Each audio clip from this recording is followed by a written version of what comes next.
La coque d'acier gémit. Chaque explosion envoie des ondes de choc à travers l'eau qui frappent votre poitrine comme des marteaux. À l'intérieur de l'USS Barb 220, les lumières vacillent et s'éteignent. Des lampes rouges d'urgence baignent tout dans le sang. C'est le 17 mars 1945, l'océan Pacifique, à 40 miles au large de l'île de Sakhalin. À 250 pieds sous la surface, 78 hommes retiennent leur souffle. Le commandant Eugene Lucky Flucky s'agrippe au boîtier du périscope tandis qu'une autre grenade sous-marine explose. Trop près. Des éclats de peinture pleuvent du plafond. Un jeune marin vomit dans un seau. Personne ne bouge pour l'aider. Personne ne bouge du tout. Le destroyer japonais Ukikuru tourne au-dessus comme un requin patient. Son sonar résonne à travers l'eau. Ping, ping. Chacun un compte à rebours vers la mort. Son capitaine sait que le sous-marin américain est là. Il sait qu'il est blessé. Une hélice endommagée, des cellules de batterie fissurées qui fuient du gaz chloré. Le Barbe ne peut pas fuir, ne peut pas se battre, peut à peine respirer. Dans 12 heures, quand les batteries mourront complètement, le sous-marin fera surface sous les canons ennemis ou coulera jusqu'à la profondeur d'écrasement. Dans les deux cas, 78 hommes meurent. Les statistiques sont brutales. En 1945, la marine américaine a perdu 52 sous-marins suite à l'action ennemie. Cela représente 3505 hommes, 22% de toute la force sous-marine. Les grenades sous-marines sont responsables de 19 de ces destructions. Une fois qu'un destroyer établit un contact sonar, le taux de survie tombe à 34%. Fluckey a fait les calculs. Il a utilisé toutes les tactiques d'évasion du manuel. Navigation silencieuse, plongée d'urgence en profondeur, changement de cap, plongée dans les couches de température. Rien ne fonctionne. L'opérateur sonar ennemi est trop bon, suivant chacun de leurs mouvements. Ce que le commandant Fluckey ne sait pas, c'est que la solution à son problème se trouve dans la chambre des torpilles avant. Il ne sait rien du membre d'équipage non autorisé qui ne devrait pas être à bord. Il ne sait rien de l'adolescent qui a menti sur son âge, falsifié les papiers de son frère et s'est faufilé sur ce sous-marin à Pearl Harbor il y a 3 mois.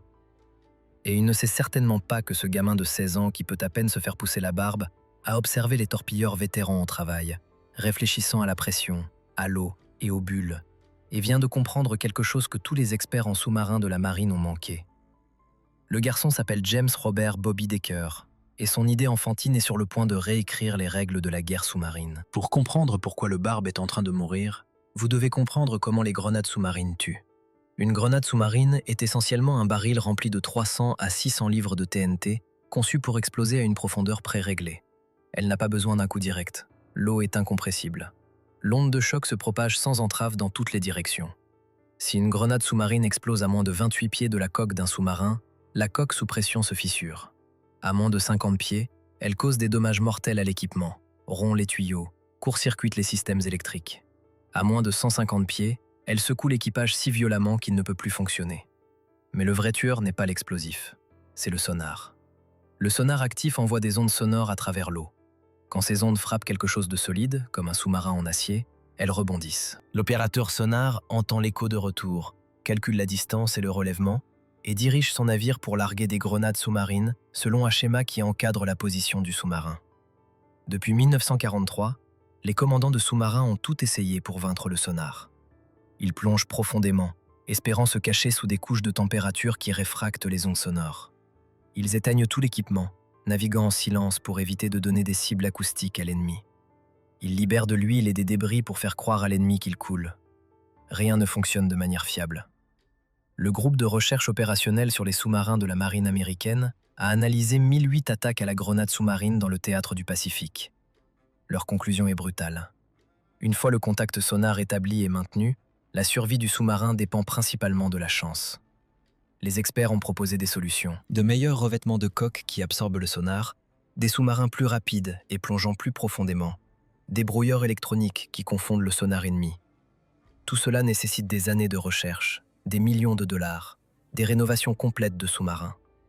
Les bateaux qui meurent en ce moment ne peuvent pas attendre. Les U-boats allemands font face au même problème dans l'Atlantique. Les destroyers britanniques et américains les coulent à des taux catastrophiques. 237 U-boats perdus en 1944 seulement. La solution de la Kriegsmarine déployée en 1942 est un dispositif appelé BOLD, ou Pillenwerfer, par les équipages allemands. C'est un bidon métallique rempli d'hydrure de calcium et de poussière de zinc. Lorsqu'il est éjecté du sous-marin et exposé à l'eau de mer, Il produit une réaction chimique massive, créant des millions de bulles qui réfléchissent les impulsions sonores. Le renseignement allié connaît Bold. Ils ont récupéré des bidons de U-boat coulés. Ils ont analysé la composition chimique. Le rapport du renseignement naval américain 47A45 d'octobre 1944 conclut. Bien que théoriquement efficace, le dispositif Bold nécessite des tubes de lancement spécialisés et des produits chimiques volatiles inadaptés aux opérations de sous-marins américains, non recommandés pour adoption. Traduction, c'est de la technologie allemande, elle nécessite de l'équipement allemand. Les sous-marins américains ne sont pas construits pour cela, et moderniser la flotte prendrait des années.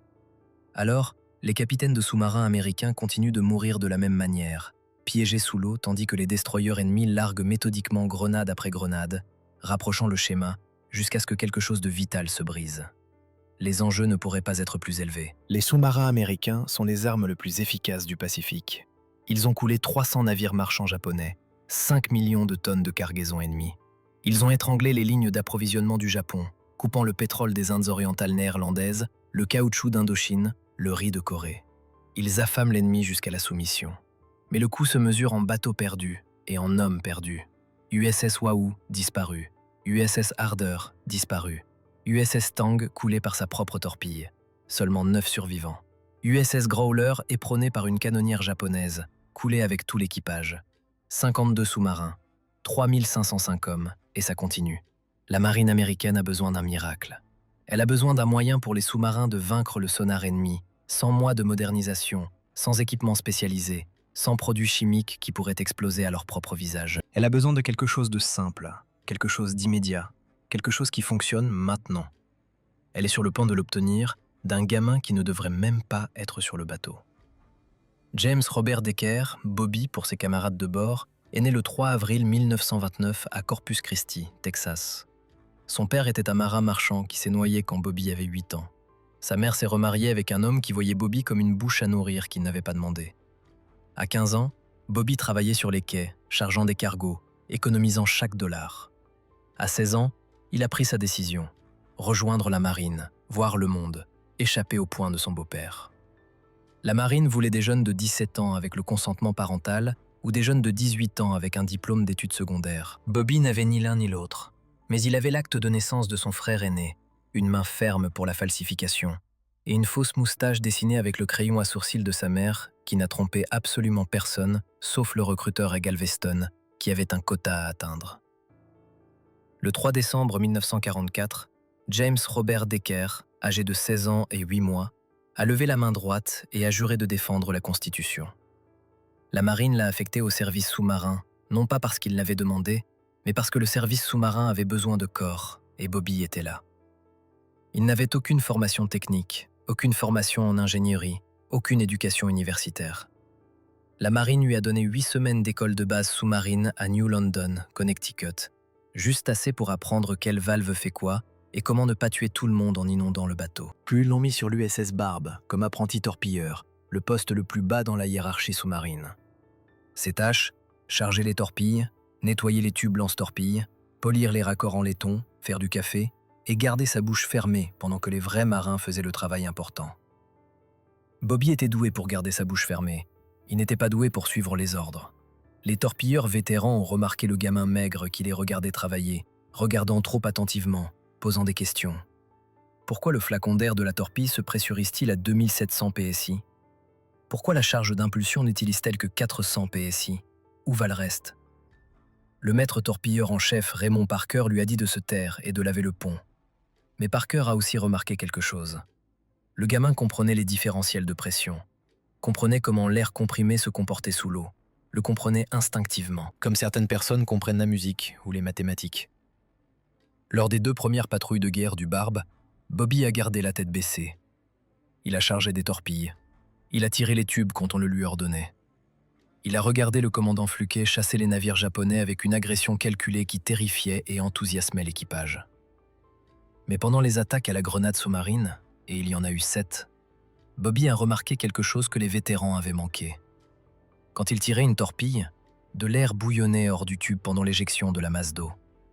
Ces bulles montaient à la surface, révélant leur position. Mais avant que les bulles n'atteignent la surface, elles réfléchissaient les impulsions sonars ennemies. Pendant 30 secondes, Les destroyers japonais se verrouillaient sur la colonne de bulles au lieu du sous-marin. Bobby a observé cela se produire, a observé les pings sonars changer de cible, a observé les grenades sous-marines exploser sans danger loin du Barbe. Et il a pensé, et si nous pouvions faire des bulles exprès? Bobby ne l'appelle pas un atelier. C'est un casier de rangement dans la chambre des torpilles avant, 3 pieds de large, à peine assez haut pour s'accroupir. Ça sent l'huile et le métal et la moisissure qui pousse sur tout dans un sous-marin. Il travaille pendant les heures creuses, pendant les quarts de nuit quand la plupart de l'équipage dort et que le quart-squelette se concentre sur le maintien du bateau en vie. Il utilise des outils qu'il n'est pas autorisé à toucher. Il emprunte des pièces des systèmes pneumatiques sans demander la permission. Le chef Parker l'attrape le 28 février 1945. Bobby est penché sur un engin qui ressemble à un manomètre accouplé à un extincteur, tuyauterie en cuivre, raccord en laiton, un assemblage de valves de fortune. Parker exige de savoir ce que diable le gamin fait. Bobby explique rapidement. « Nerveux, chef. Quand nous tirons une torpille, nous utilisons de l'air comprimé pour expulser l'eau du tube. Cet air fait des bulles, de grosses bulles. Elles attirent le sonar loin du bateau. Je l'ai vu se produire au large de Formose. Le destroyer japonais s'est verrouillé sur notre sillage de bulles pendant genre 30 secondes avant que les charges n'explosent. » L'expression de Parker ne change pas. « Ouais, c'est un effet connu. Et alors ? Et alors, si nous pouvions faire des bulles sans tirer de torpille, juste souffler de l'air dans l'eau délibérément, créer une fausse cible. Les Japonais pingeraient les bulles au lieu de nous. Nous pourrions nous échapper pendant qu'ils bombardent le néant. » Parker fixe le gamin, puis l'engin. « Tu as construit ça ? C'est juste un régulateur de pression connecté à notre système d'air haute pression. On ouvre cette valve, on souffle de l'air dans la mer à des débits contrôlés, ça bouillonne à travers un diffuseur que j'ai fait avec un treillis métallique. Crée une colonne de bulles de 20 pieds de large. Monte à la surface assez lentement pour maintenir la réflexion sonar pendant 3, peut-être 4 minutes. » Parker prend le dispositif. Lourd, brut, mais l'ingénierie est solide. Le gamin a utilisé un produit d'étanchéité de filetage approprié, installé des clapets anti-retour pour empêcher le reflux, même monté un manomètre de profondeur pour savoir quand l'égalisation de pression était correcte. C'est une modification non autorisée de l'équipement du navire. Parker dit que c'est illégal. Tu pourrais passer en cour martiale. Bobby sait qu'il s'en fiche. Mais est-ce que ça marche? Je ne sais pas. Est-ce que ça marche? Je dois le tester, mais je ne peux pas faire ça sans permission. Et personne ne va donner la permission de tester quelque chose d'aussi stupide. Parker devrait signaler cela, devrait confisquer le dispositif, signaler Bobby à l'officier exécutif, laisser la discipline de la marine gérer un gamin qui joue à l'inventeur avec des systèmes sous-marins critiques pour la sécurité. Au lieu de cela, Parker dit « Montre-moi les calculs ». Bobby lui montre les calculs de pression, les taux de montée des bulles, les coefficients de réflexion sonar. Ce sont des calculs bruts, pleins d'estimations et de suppositions, mais les principes sont corrects. Les bulles d'air réfléchissent le sonar. Une colonne de bulles assez grande créerait une fausse cible. Parker prend sa décision. Quand les tirs commenceront lors de la prochaine patrouille, on le teste, officieusement. Si ça échoue, j'assume la responsabilité. Si ça marche, tu prends quand même la chute parce que tu es trop jeune pour savoir mieux. Marché conclu. Bobby sourit. Marché conclu. 17 mars 1945. Les grenades sous-marines commencent à tomber à 06h20. Le commandant Fluquet vient de couler 2 cargos japonais au large de l'île de Sakane. Les 9e et 10e destructions de la patrouille du Barbe, mais le destroyer d'escorte Ukikuru les a encadrés. Contact sonar parfait. Schéma de grenade sous-marine de manuel. À 06h47, le Barbe subit des dommages à l'arbre d'hélice tribord. Il fonctionne sur une seule hélice. L'acide de batterie fuit dans la cale. Il leur reste peut-être 10 heures d'air. Fluquet convoque une réunion dans la salle de contrôle. Tous les officiers, chefs supérieurs, ils passent en revue les options.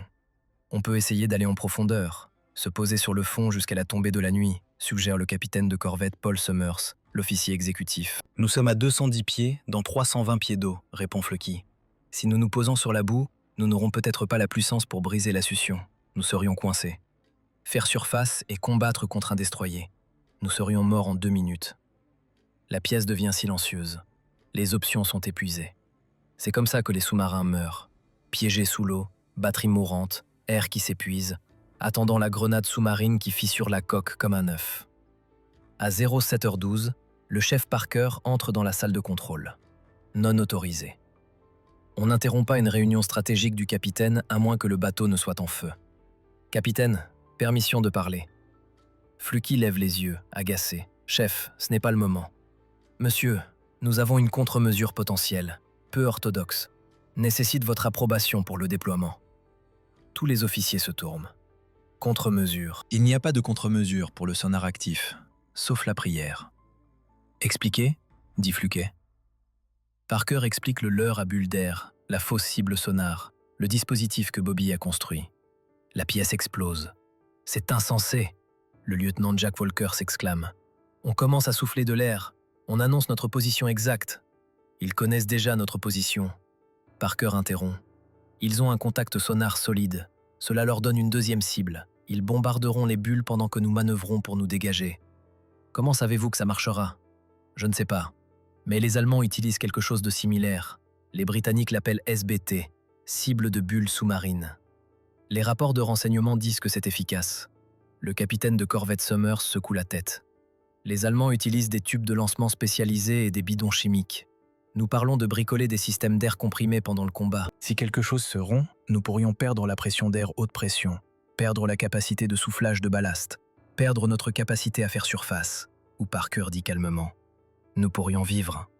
Fluquet lève une main. Silence. Qui a conçu ce dispositif? Parker hésite. C'est le moment. Toute la future carrière dans la marine de Bobby Decker. Cours martial potentiel. Peut-être même sa vie dépend de la prochaine phrase. L'apprenti torpilleur Decker. Monsieur, Decker, le gamin du Texas. Oui, monsieur. Quel âge a Decker? Une autre hésitation, plus longue. 18 ans, monsieur. Selon son dossier de service, Fluquet n'est pas stupide. Il a entendu les ragots, le gamin en visage de bébé qui a l'air d'avoir 15 ans. Mais Fluquet a commandé des sous-marins à travers 17 patrouilles de guerre. Il a coulé 31 navires ennemis. Il a vu de bons hommes mourir parce qu'ils jouaient selon des règles écrites pour le temps de paix. Amenez-moi Decker. Bobby arrive 2 minutes plus tard, Terrifié, certain qu'il est sur le point d'être jeté au cachot. Apprenti de Decker. Le chef Parker me dit que vous avez conçu un leurre sonar utilisant notre système d'air haute pression. C'est correct? Oui, monsieur. Modification non autorisée de l'équipement du navire. Vous comprenez que c'est une violation des règlements de la marine. Oui, monsieur. Vous comprenez? Si ce dispositif échoue, s'il rompt une pénétration de coque sous pression ou se déploie incorrectement, vous pourriez tuer tout le monde sur ce bateau. Bobby avale. Oui, monsieur. Fluquet le fixe durement, mesurant. Puis, est-ce que ça marchera? Je pense que oui, monsieur. La physique est solide. Les bulles réfléchissent le sonar. Nous créons des bulles. Ils les chassent au lieu de nous. Vous pensez que oui? Vous pariez 78 vies sur « je pense que oui, monsieur » ? Nous allons mourir de toute façon si nous ne faisons pas quelque chose. Une autre explosion, plus proche. les lumières vacillent. Quelqu'un jure dans l'obscurité. Fluquet prend sa décision. Installez-le, déployez sur mon ordre. Si ça marche, vous obtenez une recommandation. Si ça échoue, vous obtenez une cour martiale. Dans les deux cas, vous ne vous ennuierez pas. Bougez. Bobby court. Si cette histoire d'innovation sous une pression impossible vous captive, abonnez-vous. Nous vous apportons les histoires inédites de gens ordinaires qui ont changé la guerre pour toujours. Pas d'algorithme, pas de raccourci, juste de l'histoire qui mérite d'être rappelée. À 07h29, Bobby Decker et le chef Parker installent le générateur de bulles sur le collecteur d'air haute pression de la chambre des torpilles avant. C'est une installation brute. Tuyauterie en cuivre fixée aux tuyaux existants, une vanne à billes pour le contrôle du débit, la plaque de diffuseur boulonnée à un raccord traversant, normalement utilisé pour le soufflage de ballast d'urgence. « Profondeur ?» demande Bobby. « 215 pieds », vient la réponse de la salle de contrôle. Bobby fait les calculs. À 215 pieds, la pression de l'eau est d'environ 95 psi. Le système d'air haute pression fonctionne à 3000 psi. Il devra réduire la pression à travers le régulateur à environ 120 psi. Juste assez de différentiel pour forcer l'air à sortir, créant des bulles qui montent lentement. « Prêt ?» demande Parker. Bobby hoche la tête, ses mains tremblent. Pas de peur, d'adrénaline. C'est le moment. Soit ça marche, soit ils sont tous morts. Parker appelle la salle de contrôle. Chambre des torpilles avant prête à déployer la contre-mesure.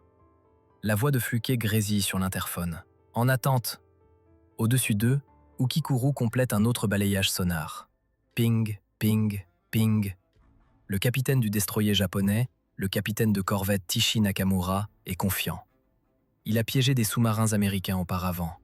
Attaque patiente et méthodique à la grenade sous-marine. Les Américains paniquent toujours, font des erreurs, se trahissent. Celui-ci a une propulsion endommagée. Son opérateur sonar peut entendre l'arbre vaciller. Ce n'est qu'une question de temps. Nakamura redonne un autre schéma. 5 grenades sous-marines réglées pour 200 pieds, espacées de 60 pieds en ligne perpendiculaire à la route du sous-marin. Dans le barbe, ils entendent les charges éclabousser dans l'eau. 5 éclaboussures distinctes. Fluquet les compte. 5, 4, 3. Déployez la contre-mesure maintenant, Fluquet ordonne. Bobby ouvre la valve. L'air siffle à travers le régulateur. Il surveille le manomètre de pression, regardant 125 PSI, 120. Parfait. L'air coule à travers la tuyauterie en cuivre, à travers la plaque de diffuseur, dans l'océan. Rien ne se passe. Non, attendez.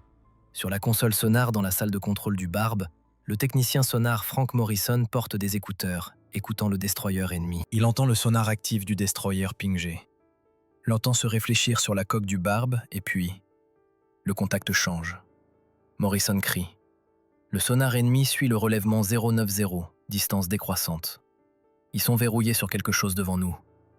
Les grenades sous-marines explosent, toutes les 5, mais elles explosent à 400 yards devant le barbe, bombardant l'océan vide où la colonne de bulles monte vers la surface. Dans la chambre des torpilles avant du barbe, l'équipage entend les explosions, lointaines, étouffées, inoffensives.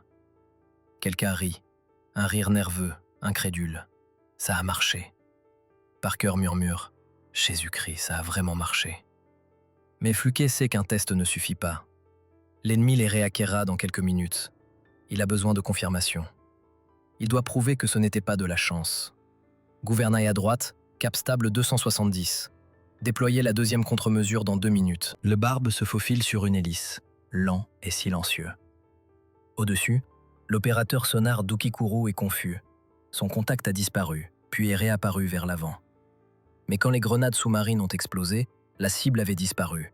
Maintenant il cherche, balayant son sonar actif en cercles élargis. 2 minutes plus tard, Bobby déploie à nouveau. Cette fois, le sonar japonais se verrouille sur la nouvelle colonne de bulles en 30 secondes. Nakamura ordonne le largage de grenades sous-marines. 6 autres barils de TNT éclaboussent dans l'eau, explosent sans danger sur le leur. Le schéma se répète, 4 fois de plus.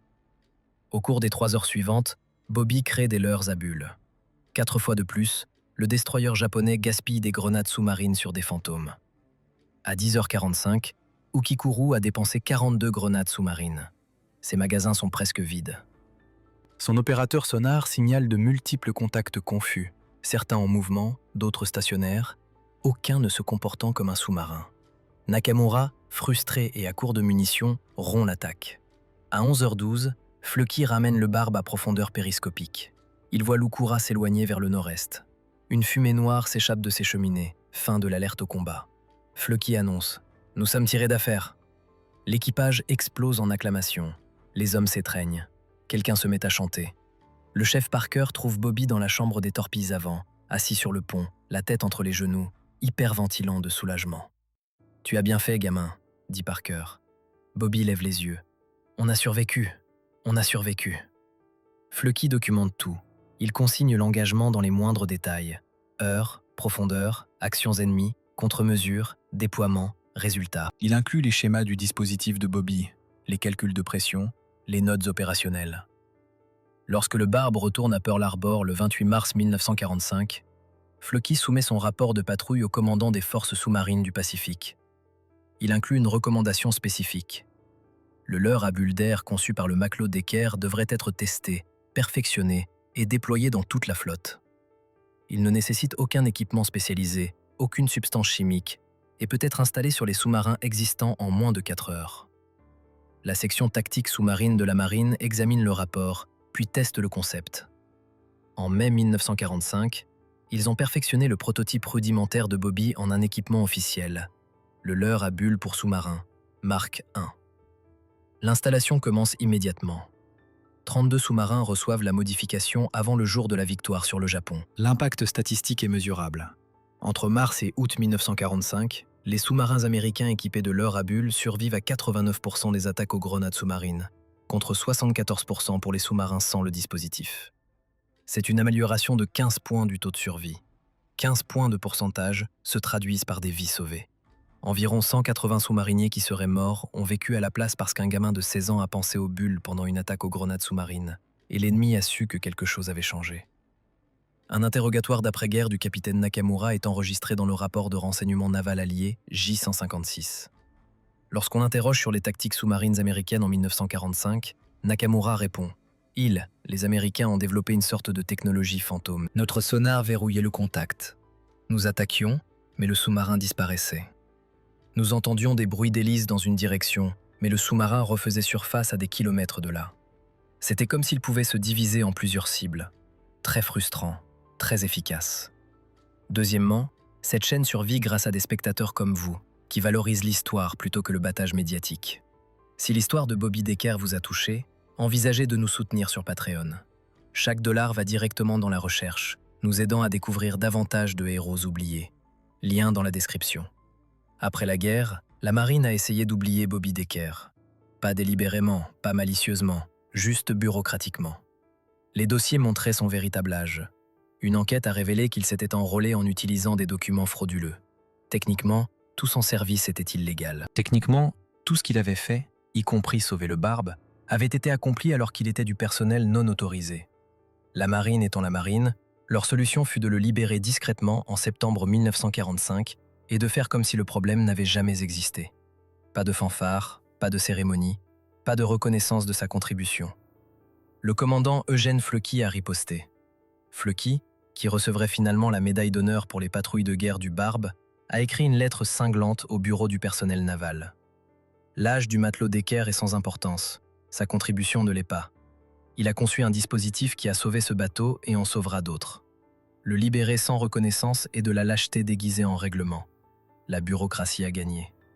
Bobby a été libéré avec une décharge honorable, mais sans médaille, sans distinction, sans reconnaissance officielle. Mais Fleuqui n'en avait pas fini. En 1946, il a publié un mémoire, Thunder Below. Il y a consacré un chapitre entier à Bobby et au leurre à bulles, créditant l'adolescent par son nom, et les hommes du Barbe n'ont jamais oublié. À chaque réunion, il racontait l'histoire.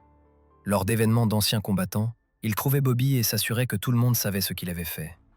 En 1985, lors de la réunion du 40e anniversaire de l'équipage du Barbe, le capitaine de corvette Paul Summers, âgé de 70 ans, l'officier en second qui s'était initialement opposé au leurre à bulles, s'est approché de Bobby. « Je te dois des excuses. » Summers a dit. « Dans cette salle de contrôle, j'ai qualifié ton idée de folle. J'avais tort. » Bobby, âgé de 56 ans et travaillant comme professeur de physique dans un lycée au Texas, lui a serré la main. « Tu faisais ton travail. Tu pensais au bateau. Tu nous as sauvés quand même. Nous nous sommes sauvés mutuellement. C'est comme ça que fonctionnent les sous-marins. » Le leurre à bulles a évolué. Dans les années 1960, la marine américaine a développé des contre-mesures acoustiques sophistiquées, des leurres de torpilles émettant des sons imitant les moteurs de sous-marins, des rideaux de bulles déployés par des lanceurs spécialisés. Les sous-marins modernes transportent des systèmes de contre-mesures directement issus de la valve à air rudimentaire et de la plaque de diffusion de Bobby Decker. Ils sont toujours utilisés aujourd'hui, classifiés bien sûr. Mais si vous demandez à n'importe quel technicien sonar de sous-marin au sujet de la tromperie acoustique, il vous dira « Nous trompons le sonar ennemi avec des bulles depuis la Seconde Guerre mondiale ». Cette lignée remonte à un gamin de 16 ans qui n'était pas censé être là. L'histoire de Bobby Decker ne parle pas de génie adolescent. Elle parle de désespoir, engendrant l'innovation. Elle parle d'institutions qui ont failli manquer une idée salvatrice parce qu'elle venait de la mauvaise personne. Les experts de la marine ont passé des années à analyser les canettes Bold allemandes, concluant qu'elles étaient trop complexes pour une adoption américaine.